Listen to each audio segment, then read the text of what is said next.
જય શ્રી કૃષ્ણ વિદ્યાર્થી મિત્રો. વિષય એસપીસીસી ભાગ 2 એસપીમાં પાઠ 3 કંપનીની સ્થાપના વિધિ. વિદ્યાર્થી મિત્રો, કંપનીની અંદરમાં સેક્રેટરીનો અર્થ અગાઉના ચેપ્ટરમાં આપણે ભણી ગયા છીએ. હવે આપણે કંપની જે છે એની સ્થાપના ક્યારે અને કેવી રીતે થશે અને એની કામગીરી શું રહે છે તેની સમજૂતી અહીં કને આપણે મેળવીશું. તો સૌથી પહેલાં પ્રસ્તાવનાથી જોતા જઈએ તો વાણિજ્ય વ્યવસ્થાના સ્વરૂપમાં વિશાળ વેપાર માટે કંપની સ્વરૂપ ખૂબ જ અનુકૂળ વ્યવસ્થા છે. અગાઉ પણ આપણે જોઈ ગયા હતા કે કંપની જે છે એ કૃત્રિમ વ્યક્તિત્વ ધરાવે છે. તેનું કાયદાકીય વ્યક્તિત્વ આપોઆપ અસ્તિત્વમાં આવતું નથી, પરંતુ તેને અસ્તિત્વમાં લાવવા માટે તેની વિધિ જે છે એ ઘણી લાંબી અને જટિલ છે. પહેલાંના સમયમાં શું હતું, વૈયક્તિક માલિકીની સ્થાપના સરળતાથી થઈ શકતી હતી. પછી ધીમે ધીમે વેપાર જેમ ધંધો વધતો ગયો તેમ ભાગીદારી પેઢીનું સ્વરૂપ અસ્તિત્વમાં આવ્યું અને વૈયક્તિક માલિકી કરતાં તે થોડું વિસ્તૃત હતું. ભાગીદારી પેઢી નોંધણી માટે મરજિયાત છે. તેની સરખામણીમાં કંપનીની સ્થાપના વિધિ લાંબી, અટપટી અને ખર્ચાળ પણ છે. કંપની ધારાની જોગવાઈઓનું પાલન, જરૂરી દસ્તાવેજોની નોંધણી અને કાનૂની પ્રક્રિયાઓ પૂર્ણ કર્યા બાદ કંપની અસ્તિત્વમાં આવે છે. આવી રીતે કૃત્રિમ કાનૂની વ્યક્તિત્વને અસ્તિત્વમાં લાવવાનું કાર્ય કરનારને સ્થાપક, પ્રયોજક કે પ્રવર્તક તરીકે આપણે ઓળખીએ છીએ. હવે વિદ્યાર્થી મિત્રો, કંપનીની સ્થાપના વિધિ જે હતી ખૂબ જ લાંબી પણ છે, જટિલ પણ છે અને થોડી અટપટી પણ છે, સાથે સાથે ખર્ચાળ પણ છે. હવે કંપનીની સ્થાપના વિધિ આપણે અર્થ એનો જોઈએ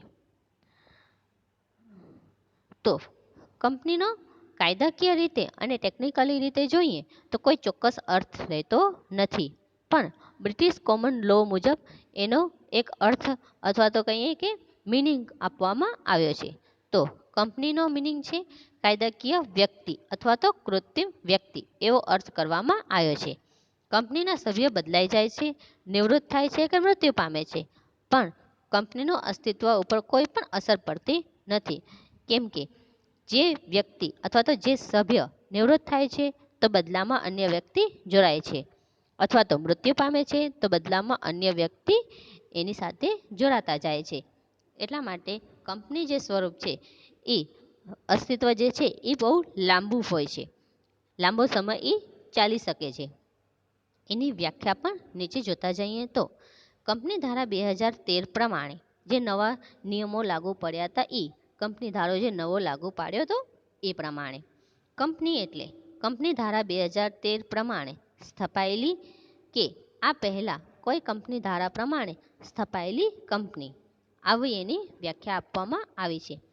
આ નવો કંપની ધારો તબક્કાવાર લાગુ પાડવામાં પણ આવ્યો છે. હવે આપણે કંપનીના લક્ષણો વિશેની સમજૂતી મેળવીએ તો સૌ પ્રથમ એનું લક્ષણ છે સ્વતંત્ર વ્યક્તિત્વ.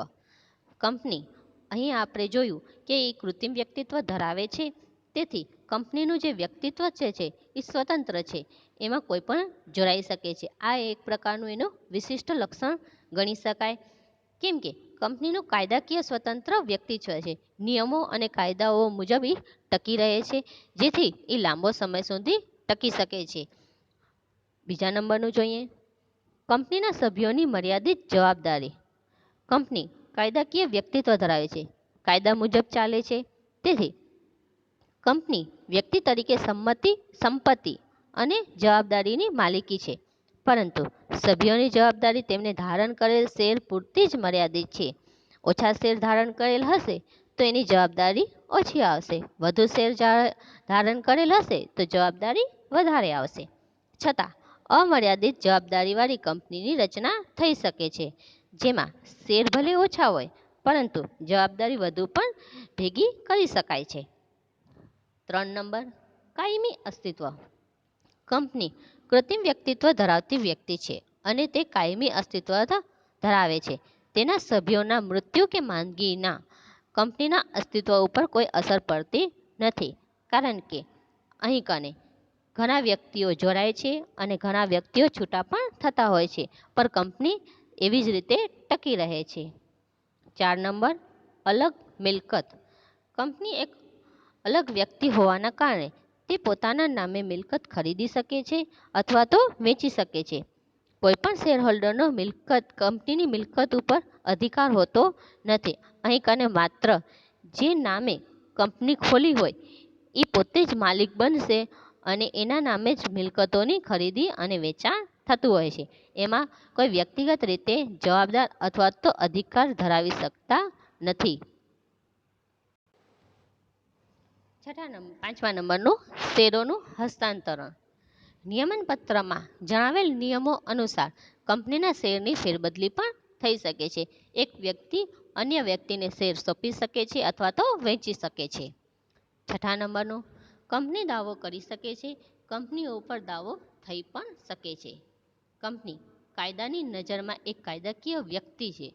એ કારણથી કોઈની પણ સામે કાયદાકીય કાર્યવાહી થઈ શકે છે. તેવી જ રીતે કોઈપણ ત્રાહિત વ્યક્તિ કંપનીના કરાર ભંગ કે અન્ય કારણસર કંપની ઉપર દાવો પણ કરી શકે છે. એટલે કંપની જે છે એ વ્યક્તિગત રીતે ગણવામાં આવે છે, પરંતુ કાયદાની દ્રષ્ટિએ એક કૃત્રિમ વ્યક્તિ છે, પણ તેની સામે કાયદાકીય પગલાં લેવાઈ શકે છે. 7. વ્યવસાયિક સંચાલન. કોર્પોરેટ ક્ષેત્ર વ્યવસાયિક મેનેજરોને આકર્ષવાની ક્ષમતા ધરાવે છે. વ્યવસાયિક મેનેજરો કાર્યદક્ષ અને ગતિશીલ હોય છે. તે કંપનીને પ્રગતિના શિખરે લઈ જઈ શકે છે. માટે વ્યવસાયિક સંચાલન એટલે કે મેનેજર છે એ કંપનીને આગળ વધારવામાં ખાસ એક યોગદાન આપતા હોય છે. નાણાકીય વ્યવસ્થા.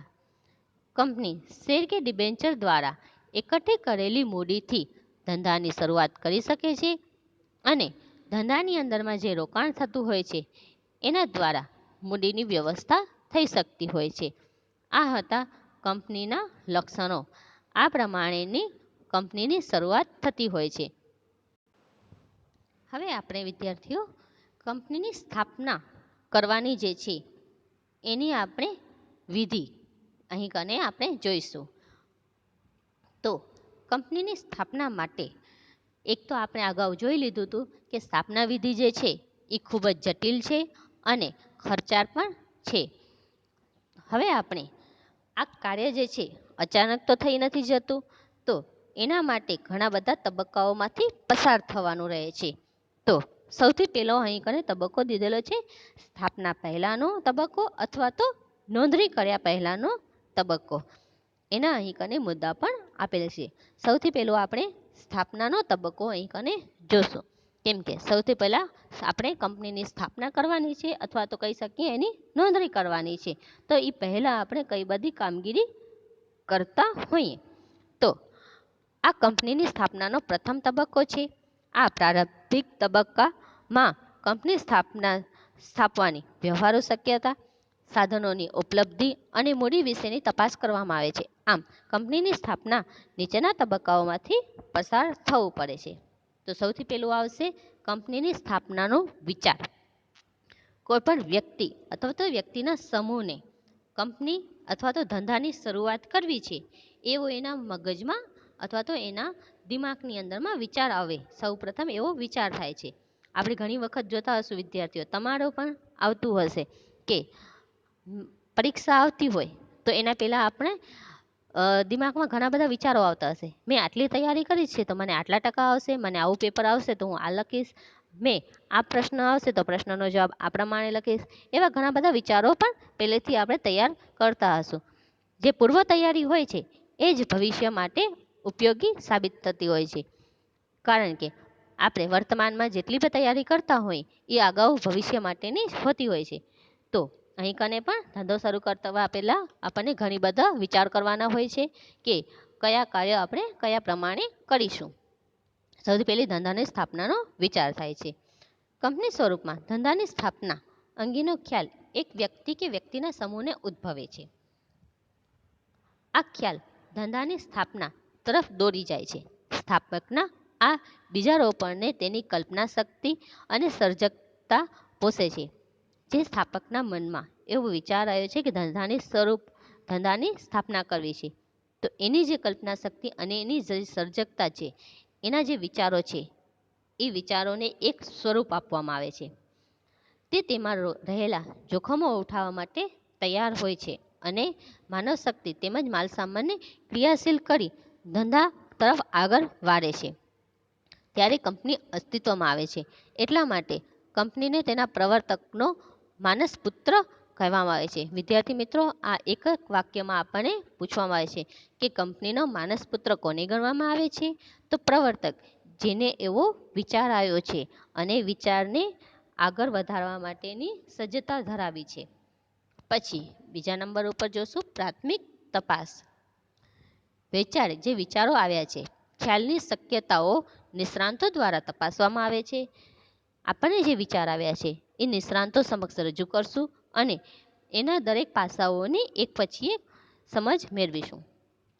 આવક અને ખર્ચ અંગેનો અંદાજ લગાવવામાં આવે છે અને જો પરિણામ સંતોષકારક હોય તો ઘનિષ્ઠ તપાસ કરવામાં પણ આવે છે. આપણે કોઈ વિચાર આવ્યો છે, એને આપણે જો સંતોષકારક લાગે કે ના ભવિષ્યમાં એ ધંધો થઈ શકે છે, એવો વિચાર સારો છે, તો એના તપાસ વધુ આગળ ધરવામાં આવતી હોય છે.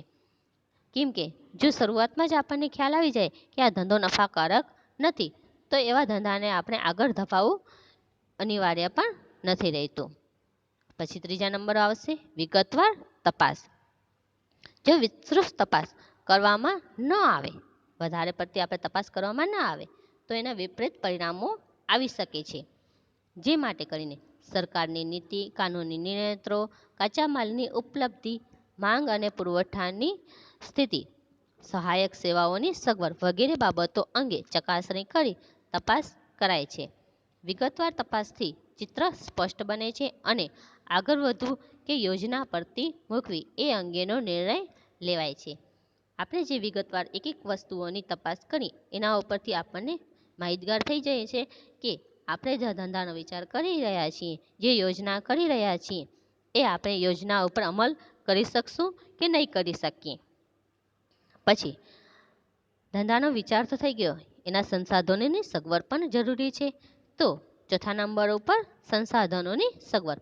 પ્રોજેક્ટને આગળ ધપાવવાનો નિર્ણય લેવામાં આવે ત્યારે જરૂરી સંસાધનો જેમ કે મશીનરી, સાધનો, જમીન વગેરેની વ્યવસ્થા કરવા પત્રવ્યવહાર, કરાર અને અન્ય જરૂરી વિધિઓ પણ કરવાની હોય છે. જે મશીનરી ખરીદવાના છે, કયા સ્થળેથી ખરીદશું, કેટલા રૂપિયામાં ખરીદશું, આ બધી તપાસ હાથ ધરવાની હોય છે. પછી કેટલા રૂપિયામાં ખરીદશું, એ નાણાં ક્યાંથી પ્રાપ્ત થશે, તો એના માટે આપણને શું કરવું પડશે? નાણાકીય વ્યવસ્થા. જે સાધનો કે મિલકતો ખરીદવા માટે અને સ્થાપના કરવા માટે જરૂરી ખર્ચાઓ આવશ્યક બનશે, તે અંગે નાણાકીય બાબતોની વિચારણા હાથ ધરાય છે. આ બધા જ તબક્કાઓની એક પછી એક વિચારણા ધારી અને સ્થાપના કરવાની છે કે ધંધો શરૂ નથી કરવાનો, એનો આપણને ખ્યાલ આવી જશે. અને જો તપાસ યોગ્ય પ્રકારે હશે તો આપણો નફો એટલે કે ધંધો જે છે એ નફાકારક સાબિત થઈ શકે છે. હવે આપણે બીજા નંબર ઉપર જોઈએ તો નોંધણીનો તબક્કો. પહેલે નોંધણી કરવાનો વિચાર કર્યો. હવે નોંધણી કરવા માટે કઈ કઈ કામગીરી કરવાની રહેશે એ અહીં કને જોઈએ. તો નોંધણી પૂર્વેનો તબક્કો પૂર્ણ થયા બાદ સ્થાપનાનો તબક્કો શરૂ થાય, જેમાં કંપનીનું નોંધણીનું પ્રમાણપત્ર મેળવવા માટે જરૂરી કાર્યવાહી કરવી પડે છે. ખાનગી કંપનીમાં મર્યાદિત સભ્ય સંખ્યા તેમજ શેરની ફેરબદલી નિયંત્રિત હોય છે. તેમાં ફેરબદલી થઈ શકતી નથી. પરંતુ જાહેર કંપની હોય જેમાં ફેરબદલી થઈ શકતી હોય છે, ત્યારે બધી બાબતોનું ધ્યાન રાખવાનું હોય છે. તો નોંધણીનું પ્રમાણપત્ર મેળવ્યા બાદ કંપની ધંધો શરૂ કરી શકે છે. તો કંપનીને ધંધો શરૂ કરવા માટે કઈ કઈ બાબતોની જરૂરિયાત રહેશે, તો આગળ આપણે એ પણ જોતા જઈએ. જો ખાનગી કંપની હોય કે જાહેર કંપની, બંને પ્રકારની કંપની માટે નોંધણીનું પ્રમાણપત્ર મેળવવું તો અનિવાર્ય છે. તે માટે જરૂરી દસ્તાવેજોની જરૂરિયાત હોય છે. તો કયા કયા દસ્તાવેજોની જરૂર પડે છે તે આપણે નીચે અહીં કને એક પછી એક જોતા જઈએ. સૌથી પહેલો આપણને જોશે દસ્તાવેજ આવેદનપત્ર. કંપનીનો આ પાયાનો મૂળભૂત દસ્તાવેજ છે. આ દસ્તાવેજમાં જે કલમો હોય છે તેના આધારે કંપનીનું ધ્યેય, અને કાર્યક્ષેત્ર નક્કી થાય છે. અહીં કને આવેદનપત્ર જે છે એ કંપનીનો પાયાનો અને મૂળભૂત દસ્તાવેજ ગણવામાં આવે છે. તેના અંદરમાં જે કલમો અને નક્કી કરવામાં આવી છે તે જ પ્રમાણે ધંધો થઈ શકે છે. તો અહીં કને આપણો ઉદ્દેશ્ય છે, કંપની શરૂ કરી છે તો એનો ઉદ્દેશ્ય શું છે એ એમાંથી આપણને નક્કી થાય છે અને ઉદ્દેશ્ય આધારે એનું કાર્યક્ષેત્ર પણ નક્કી થતું હોય છે. તો આવા દસ્તાવેજની અંદરમાં કંપનીનું નામ, ધ્યેય, કેટલી મૂડી છે, કંપનીની અંદરમાં કેટલા સભ્યોની જવાબદારી છે, કંપની રજિસ્ટર ઓફિસ ક્યાં કને ધરાવે છે વગેરે બાબતોને કને દર્શાવવામાં આવતું હોય છે. આ દસ્તાવેજ ત્રાહિત પક્ષ અને કંપની વચ્ચેનો સંબંધ નક્કી કરે છે. કંપનીની અંદરમાં જે વ્યક્તિઓ જોડાયેલા છે અને ત્રીજો વ્યક્તિ એ બંને વચ્ચે કેવા સંબંધ બનશે એ અહીં કને નક્કી થતું હોય છે. કોઈ પણ કંપની માટે આવેદનપત્ર પાયાની અને અગત્યની પ્રાથમિક જરૂરિયાત છે. એના વગર ધંધો આગળ વધી શકે નહીં. તો આવેદનપત્ર દ્વારા કંપનીનો ધંધો નક્કી થતો હોય છે. ત્યારબાદ આવશે નિયમન પત્ર. નિયમન પત્ર એ કંપનીનો આંતરિક વહીવટ અને ધારાધોરણો દસ્તાવેજ ગણાય છે. અહીં કને આવેદનપત્ર પછીનો મહત્વનો દસ્તાવેજ જે છે એ નિયમન પત્ર ગણાય છે. કારણ કે કંપનીની અંદરનો આંતરિક વહીવટ અને ધારાધોરણો એટલે કે નિયમો આ દસ્તાવેજ ઉપરથી આપણને ફલિત થતા હોય છે. આવેદનપત્રમાં કંપનીનું જે ધ્યેય નક્કી કરવામાં આવે છે તે સાકાર કરવા માટે જે નીતિ નિયમો નક્કી કરવામાં આવે છે તે આ નિયમન પત્રની અંદરમાં હોતા હોય છે. તો કંપની કઈ રીતે ચાલશે એ આ નિયમન પત્ર દ્વારા આપણને સાબિત થઈ જાય છે. પછીમાં આવશે સંચાલકોની યાદી. કંપનીના સંચાલક તરીકે જે વ્યક્તિઓ કાર્ય કરવાના છે તેમના નામ, સરનામા, ધંધો, ઉંમર, રાષ્ટ્રીયતા વગેરે દર્શાવી તેમના નામોની યાદી કંપની રજિસ્ટ્રાર સમક્ષ મૂકવામાં આવે છે. કે જે વ્યક્તિઓ આ ધંધાનું સંચાલન કરશે, આ ધંધાને નિભાવશે તે વ્યક્તિઓની પૂર્ણ માહિતી આપણને કંપની રજિસ્ટ્રાર સમક્ષ નોંધાવવાની હોય છે. નિયત કરવામાં આવે છે તેવી કંપનીમાં સંચાલકોમાં ઓછામાં ઓછા એક મહિલા સંચાલક હોવી જરૂરી છે. સંચાલકોની અંદરમાં એક મહિલા હોવી આવશ્યક ગણવામાં આવે છે. પછી ચોથા નંબર ઉપર સંચાલકોની લેખિત સંમતિ અને સોગંદનામું. તો અહીં કને દરેક સંચાલકે રજિસ્ટ્રારને સંચાલક તરીકેની જવાબદારી સ્વેચ્છાએ સ્વીકારે છે એવું લેખિતમાં એને સોગંદનામું આપવાનું હોય છે. તે ઉપરાંત ભરણો ભરનાર અને પ્રથમ સંચાલકે રજિસ્ટ્રાર સમક્ષ નીચેની બાબતો અંગે સોગંદનામું રજૂ કરવાનું હોય છે. એ સોગંદનામામાં શું હોય છે? તે કોઈ પણ ગુના માટે ગુનેગાર ઠરેલ નથી. એને ભૂતકાળમાં કોઈ પણ પ્રકારનો ગુનો કરેલ નથી અને ગુનેગાર સાબિત થયેલ પણ નથી. તે કોઈ પણ પ્રકારની છેતરપિંડી કે ગેરરીતિ માટે ગુનેગાર ઠરેલ નથી. એનો કોઈ પણ પ્રકારનો ગુનો સાબિત થયેલ પણ નથી. રજિસ્ટ્રાર સમક્ષ જે માહિતી આપવામાં આવી છે તે સાચી અને પૂર્ણ છે. અહીં કને વ્યક્તિઓના નામ, સરનામા, ધંધો વગેરે બધી માહિતી જે મોકલવાની હતી એ સંપૂર્ણ રીતે સાચી અને પૂરેપૂરી માહિતી આપેલ છે એવું એમાં સાબિત થતું હોય છે. પછીમાં આવશે નિવેદન. કંપનીની સ્થાપના માટે કાયદાની સૂચિત એવી તમામ જોગવાઈઓનું પાલન કરવામાં આવ્યું છે તેમ દર્શાવતું નિવેદન કંપની રજિસ્ટ્રાર સમક્ષ આપણને નોંધાવવાનું હોય છે. આ નિવેદનમાં છાપેલું એવું હોય છે કે જેમાં advocate, chartered accountant, cost accountant અથવા તો કંપની સેક્રેટરીમાંથી જે કંપનીની સ્થાપના વિધિમાં સંકળાયેલો હોય તેને પણ સહી કરવી પડે છે. કંપનીના નિયમન પત્રમાં જે સંચાલક, મેનેજર કે સેક્રેટરી તરીકેનું નામ હોય તે વ્યક્તિની અહીં કને સહી હોવી જરૂર છે. ત્યારબાદ જ એની સ્થાપના થઈ શકે છે. એટલા માટે આવા બધા વ્યક્તિઓની સહી આવશ્યક બનતી હોય છે. પછીમાં આવશે અન્ય કંપનીના હિત અંગેની જાહેરાત. કંપનીના સંચાલકો, મેનેજર, સેક્રેટરી કે ભરણો ભરનાર જો બીજી કંપની સાથે સંકળાયેલ હોય અને તેમાં તેમનું હિત હોય તો તે અંગે માહિતી આપવી પડે છે. કારણ કે સંચાલકો જે છે એ એકથી વધુ કંપનીની એક સાથે સંચાલન કરી શકતા હોય છે. મેનેજર એકથી વધુ કંપનીની અંદરમાં કામગીરી કરી શકતા હોય છે, ત્યારે એને આ બધી જ માહિતી મોકલાવવી જરૂરી હોય છે. આગળ વધશું હવે આપણે. નોંધણીનું પ્રમાણપત્ર. કંપનીની આપણે સ્થાપના વિચાર કરી લીધો. નોંધણી કરાવવા માટે કઈ કઈ તબક્કાઓની જરૂરિયાત પડશે એ પણ જોઈ લીધું.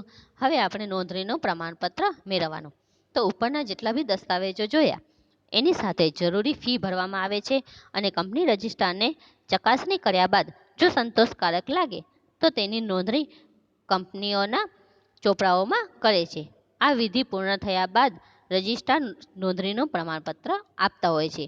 પહેલે બધા જ દસ્તાવેજોની ચેક કરશે અને પછી યોગ્ય લાગશે અને બધા જ દસ્તાવેજો પૂર્ણ હશે તો રજિસ્ટ્રાર નોંધણીનું પ્રમાણપત્ર આપશે. નોંધણીના પ્રમાણપત્રમાં જે તારીખ આપવામાં આવી હોય તે તારીખથી જ ધંધાની શરૂઆત થઈ ગયેલી ગણાય. એટલે કે એ શરૂઆત એટલે નોંધણી જ્યારે આપણે કરાવતા હોઈએ એ દિવસથી જ આપણો ધંધો શરૂ થઈ ગયો છે એવી ગણતરી કરવામાં આવે છે. કંપની રજિસ્ટ્રાર કંપની નોંધણી પ્રમાણપત્ર આપવાની સાથે જ કંપનીનો ઓળખ નંબર પણ ફાળવે છે કે આ કંપની જે છે એ કયા નંબરની છે એ નંબર પણ આપણને આપતા હોય છે, જે કંપનીની ઓળખ બને છે. એ ઓળખ દ્વારા જ આપણને કંપનીની કામગીરી અથવા તો માહિતી પ્રાપ્ત થતી હોય છે અને તેનો સમાવેશ પ્રમાણપત્રમાં કરવામાં આવે છે. કંપનીએ રજૂ કરેલ મૂળ દસ્તાવેજો અને માહિતી પત્રકો કંપનીનું વિસર્જન ન થાય ત્યાં સુધી રજિસ્ટ્રાર ઓફિસે જ સાચવવાના હોય છે. બધી જ માહિતી સમયે સમયે જે દસ્તાવેજો હોય એ કંપની રજિસ્ટ્રાર સમક્ષ મૂકી અને એ ઓફિસની અંદરમાં સાચવવાના હોય છે જ્યાં સુધી ધંધો ચાલુ રહે છે ત્યાં સુધી. તો વિદ્યાર્થી મિત્રો, અહીં કને કંપનીની આપણે સ્થાપનાની વિધિ વિશે આપણે માહિતી મેળવી. વિદ્યાર્થી મિત્રો, આ પાઠને ફરી એક ફેરા વાંચી જશો જેથી તમને માહિતી વધુ પ્રાપ્ત થઈ જાય.